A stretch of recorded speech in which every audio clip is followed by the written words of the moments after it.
अष्टलक्ष्मी मम ग्रहे धनं पुरय पुरय नमः।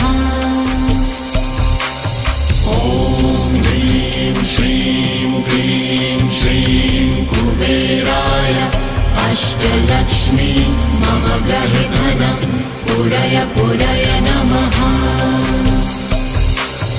ॐ ह्रीं श्रीं क्लीं श्रीं कुबेराय अष्टलक्ष्मी मम ग्रहे धनं पुरय पुरय नमः।